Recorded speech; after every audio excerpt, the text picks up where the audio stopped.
എന്റെ അനുവാദം ഇല്ലാതെ നീ കളരിക്കലേക്ക് പോയി. എന്നിട്ട് അവിടെ തന്നെ നിൽക്കാൻ ഞാൻ പറഞ്ഞില്ലേ? അതെന്താ നീ അനുസരിക്കാഞ്ഞത്? അമ്മയ്ക്ക് സാഹചര്യം മനസ്സിലാവാഞ്ഞിട്ടാണോ അതോ എന്നെ തന്നെ മനസ്സിലാവാഞ്ഞിട്ടാണോ? അമ്മേ, എനിക്ക് നവീനിടയില് ഗാഥയുണ്ട്.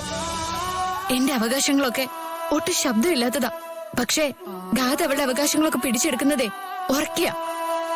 അതാണ് നിലനിൽക്കുന്ന എനിക്ക് മനസ്സിലായി.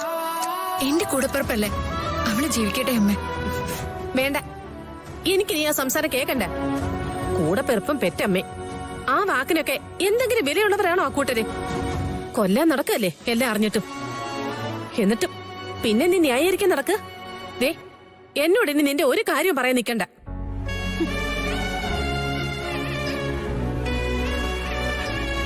അമ്മേ,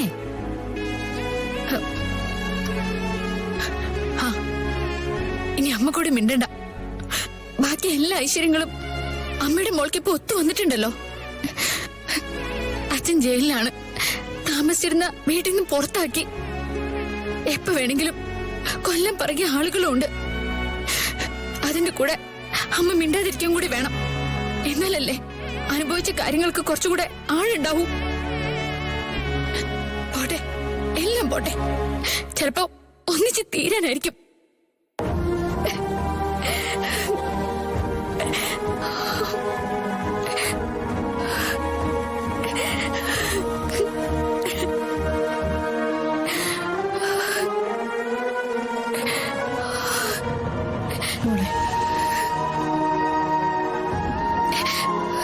ഞാൻ എന്റെ വിഷമം കൊണ്ട് പറഞ്ഞത്.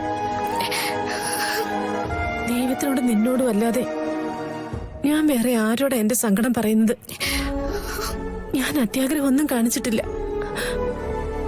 ആകാശത്ത് പറന്നു പോകുന്ന ഒന്നിനെ എന്റെ മോള് സ്വന്തമാക്കണമെന്നും പറഞ്ഞിട്ടില്ല. പിന്നെ നിന്റെ കഴുത്തിൽ താലി കെട്ടിയ ആളോടൊത്ത് നിനക്ക് ജീവിക്കാൻ പറ്റണേന്ന് പ്രാർത്ഥിച്ചിട്ടുണ്ട്. അത് കൂടെയുള്ളവരോട് പറഞ്ഞിട്ടുമുണ്ട്. ഈ അമ്മ അത് ചെയ്തത് ഒരു ദൈവത്തിന്റെ മുന്നിലും തെറ്റല്ല. ആ ഉറപ്പെനിക്കുണ്ട്. അമ്മയ്ക്ക് നീ എന്ത് നേട്ടോ? നിന്റെ സന്തോഷം അല്ലാതെ. ചാവുന്നതിന് മുമ്പ് നീ നല്ലൊരവസ്ഥയിൽ എത്തിക്കാണാൻ അമ്മയ്ക്ക് ആഗ്രഹം ഉണ്ടാവില്ലേ? സമാധാനമായിട്ടൊന്ന് ചാകണ്ടേ അമ്മേ?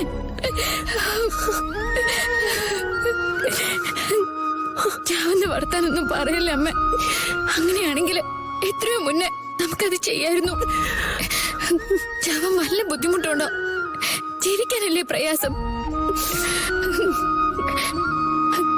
അമ്മ ഇങ്ങനെ വിഷമിച്ച് കരയല്ലേ. എനിക്ക് പിന്നെ ഒന്നും ചെയ്യാനുള്ള ധൈര്യമൊന്നുമില്ല. അമ്മ മോളെ വിഷമിപ്പിക്കില്ല കേട്ടോ. മോക്ക് ഒരുപാട് കാര്യങ്ങൾ ചെയ്തു തീർക്കാനുള്ള സമയമുണ്ട്. അമ്മ മോളെ വിഷമിപ്പിക്കില്ല.